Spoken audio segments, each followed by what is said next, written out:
अगर सरक्रीक इलाके में पाकिस्तान की ओर से कोई भी हिमाकत की गई तो उसे ऐसा करारा जवाब मिलेगा कि इतिहास और भूगोल दोनों बदल जाएंगे। मेरे साथियों, आज 2025 में पाकिस्तान को याद रखना चाहिए कि कराची का एक रास्ता क्रीक से ही होकर गुजरता है। सीमा को लेकर एक विवाद खड़ा किया जाता है। भारत ने कई बार बातचीत के रास्ते इसका समाधान करने का प्रयास किया है, मगर पाकिस्तान की नीयत में खोट है। साथियों, आज 2 अक्टूबर भी है।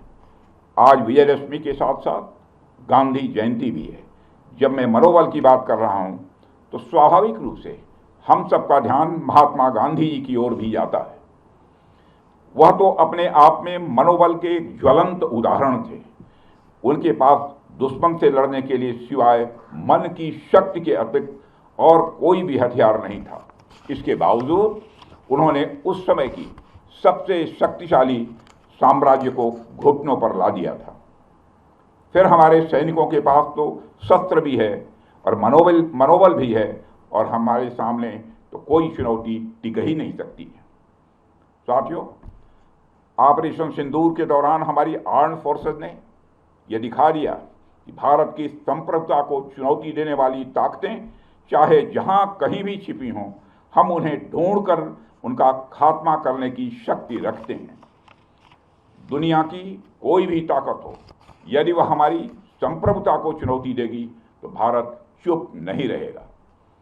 श्री रामचरितमानस में एक चौपाई में भगवान श्री राम ने भी कहा है, देव दनुज भूपति भट नाना, संबल अधिक हो बलवाना, जो रण हमहि पचारे कोई, लड़हि सुखेन कालु किन होई।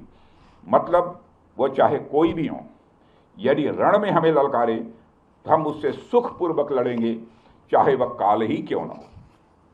इसी प्रकार आज का भारत कहता है, चाहे आतंकवाद हो या किसी भी तरह की समस्या, हम सबसे निपटने और जीतने की पूरी क्षमता रखते हैं।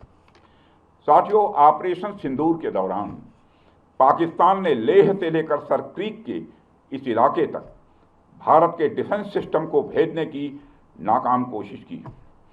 भारत के डिफेंस सिस्टम को उन्होंने भेजने की एक नाकाम कोशिश की, जबकि भारत की सेनाओं ने अपनी जवाबी कार्रवाई में पाकिस्तानी एयर डिफेंस सिस्टम को पूरी तरह से एक्सपोज कर दिया और दुनिया को यह भी संदेश दे दिया कि भारत की सेनाएं जब चाहें, जहां चाहें और जैसे भी चाहें पाकिस्तान को भारी नुकसान पहुंचा सकती हैं। अपने सामर्थ्य के बावजूद हमने संयम का परिचय दिया, क्योंकि हमारी सैन्य कार्रवाई आतंकवाद के विरोध में थी।